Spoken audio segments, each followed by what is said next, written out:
इस सवाल को पढ़ो पॉज करके, ठीक है?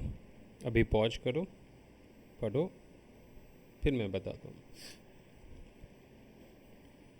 ओके, स्टार्ट करते हैं। देखो क्या कह रहा है, तुम्हारे सामने एक सिस्टम दी हुई है और इस सिस्टम में क्या क्या है, यानी सिस्टम किससे बनी हुई है, पहले उस चीज़ पे फोकस करनी है। सिस्टम में पुली है, स्प्रिंग है, ब्लॉक है, स्ट्रिंग है। ये दोनों का काम बिल्कुल ही नहीं है, ठीक है?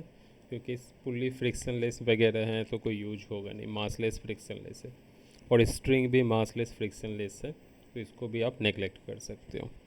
तो आप आइडियली आपका जो सिस्टम बच गया वो दो चीज़ से मिलके बना हुआ है, ब्लॉक और स्प्रिंग, ठीक। दो कंडीशन से, जो शुरुआती कंडीशन हम लेते हैं उसको बोलते हैं इनिशियल कंडीशन, और यहाँ डालो फाइनल कंडीशन। दोनों को समझेंगे दोनों है क्या।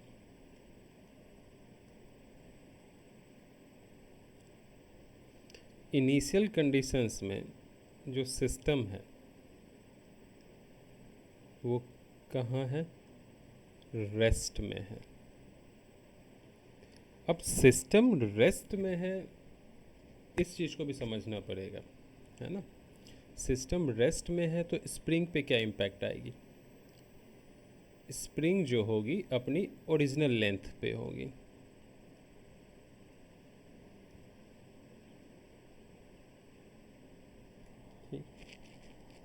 ओके? मतलब इक्विलिब्रियम पोजीशंस पे होगी, यानी कि एक्सटेंडेड नहीं होगी और कंप्रेस्ड नहीं होगी, ठीक है? मास जो है वो मोशन में नहीं होगा, वो भी क्या होगा, रेस्ट में होगा। यही कह रहा है जब सिस्टम रेस्ट में है।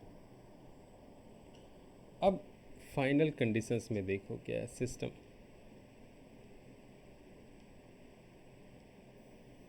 सिस्टम को छोड़ दी गई है, रिलीज़ कर दी गई है। तो जब सिस्टम को रिलीज़ करेंगे तो ये ब्लॉक ग्रेविटेशनल फोर्स की वजह से नीचे आने को देखेगा। स्प्रिंग क्या होगी, एक्सटेंड होगी। कैसे एक्सटेंड होगी वो देखो, ब्लॉक के ऊपर नीचे फोर्स लग रही है, टेंशन यहाँ ऊपर लगेगा, यहाँ नीचे लगेगा, यहाँ नीचे लगेगा, और ये टेंशन ऊपर।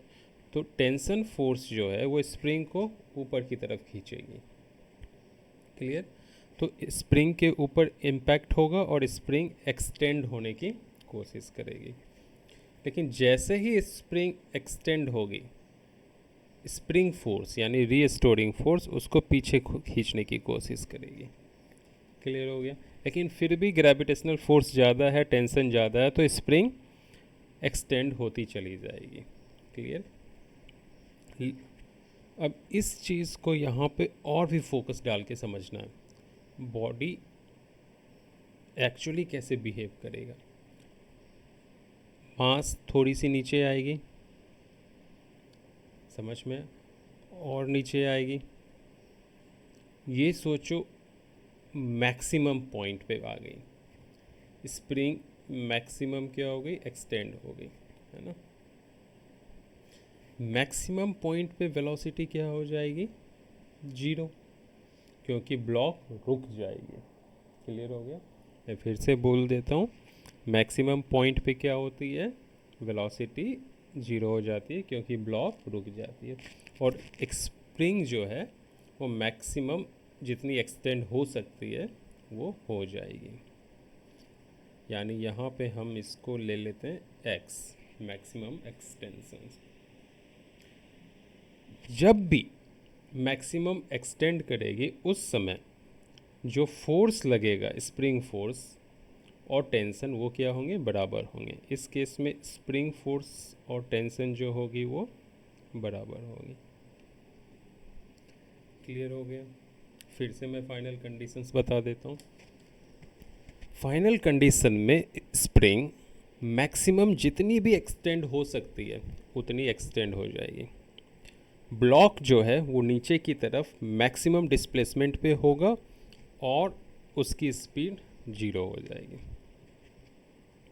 तो अब इनिशियल कंडीशंस में हमें टोटल एनर्जी निकालना है और फाइनल कंडीशन में टोटल एनर्जी निकालना है, दोनों को इक्वेट कर देनी है, आंसर आ जाएगी। तो इनिशियल कंडीशन में टोटल एनर्जी क्या हो जाएगी?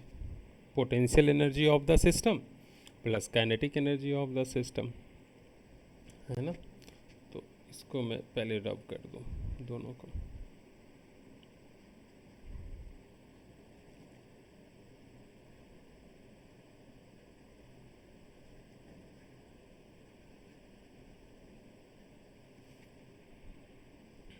इसको भी मैं रब कर देता हूँ।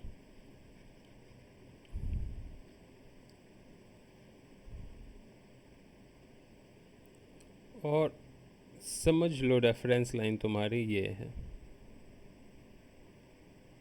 और ये जो है वो h हाइट है, ठीक है। स्प्रिंग अपनी नेचुरल लेंथ में है, ठीक है। तो बेसिकली स्प्रिंग में कोई एनर्जी स्टोर नहीं होगी क्योंकि स्प्रिंग एक्सटेंडेड नहीं है और कंप्रेस्ड नहीं है।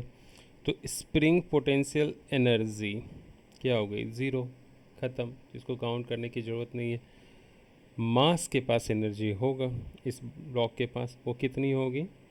mgh पॉजिटिव होगी क्योंकि ऊपर है रेफरेंस लाइन से ये। तो टोटल एनर्जी बेसिकली हमें क्या मिली? mgh, क्योंकि ब्लॉक मूव नहीं कर रहा है, स्प्रिंग भी मूव नहीं कर रही, तो टोटल एनर्जी क्या हो गई? mgh इनिशियल कंडीशंस में। फाइनल कंडीशंस में टोटल एनर्जी क्या हो जाएगी? जब ब्लॉक यहाँ पे हो और स्प्रिंग एक्सटेंड कर गई हो। स्प्रिंग कितनी एक्सटेंड की थी?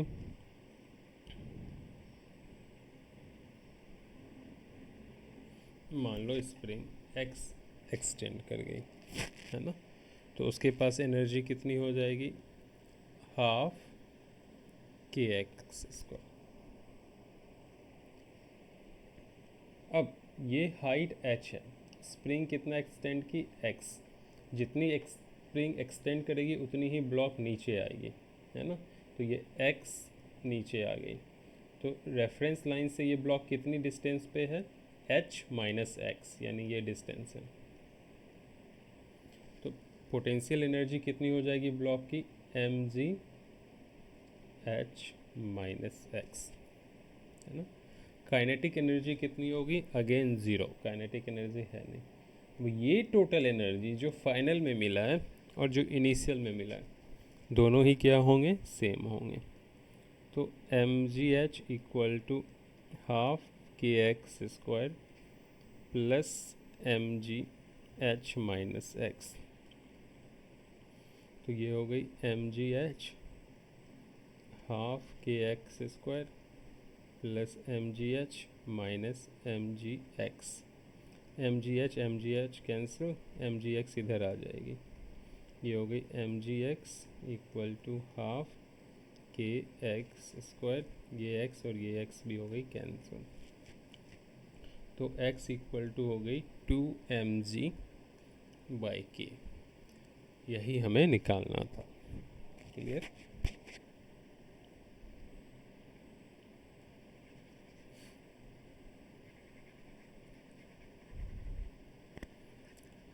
अब इस सवाल को हम कंफ्यूज करेंगे थोड़ा सा आपको।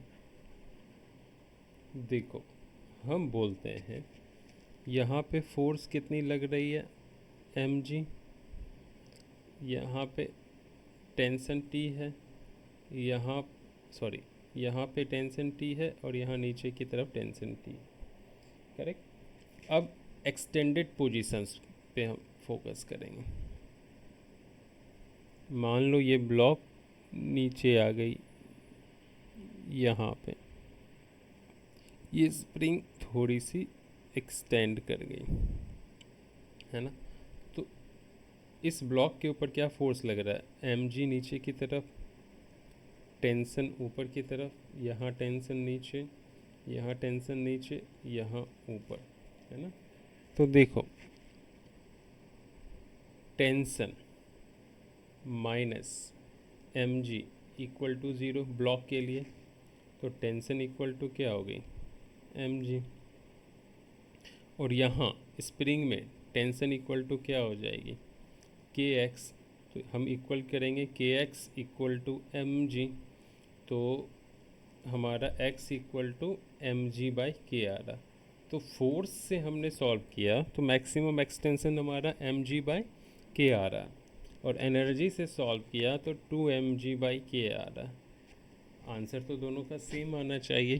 तो गड़बड़ क्या है, हमने क्या गड़बड़ की, त्रुटि कहाँ है, मिस्टेक कहाँ है, ये पता करना। अगर आप फोर्स लगा के इसको डायरेक्ट सॉल्व करते तो क्या होती, ये गड़बड़ हो जाती। क्यों, अब उसका मैं रीजनिंग देता हूँ।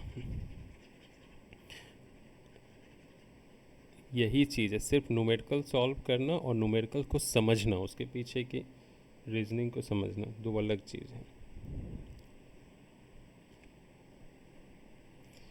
जब ये ब्लॉक नीचे आती है ना, ठीक है, यहाँ पे, तो इस पोजीशंस में स्टैंड स्टिल नहीं रहती, वो क्या होती है, वाइब्रेट करती है, ऊपर नीचे ऑसिलेट करती है। स्प्रिंग को जब भी खींचते हो तो स्प्रिंग क्या सीधी आराम से खींच के ऐसे आ जाती है, रुक जाती है, नहीं, स्प्रिंग अपने जगह पे क्या करती है, ऑसिलेट करती है। तो ब्लॉक भी क्या होगा, ऑसिलेट करेगा। तो इस वजह से इक्विलिब्रियम पोजीशंस नहीं मिलता है। और हम फोर्स का जो लॉ है, फोर्स के जो नियम हैं, जो इक्वेशंस हैं, वो सिर्फ इक्विलिब्रियम पोजीशंस पे लगा सकते हैं। तो इस सवाल को फोर्स बैलेंस करके सॉल्व नहीं कर सकते, क्योंकि इक्विलिब्रियम पोजीशंस है ही नहीं। जब मीट ही नहीं करती तो क्या हो जाएगा, लगेगा ही नहीं, है ना। तो हमेशा एनर्जी से सॉल्व करनी है।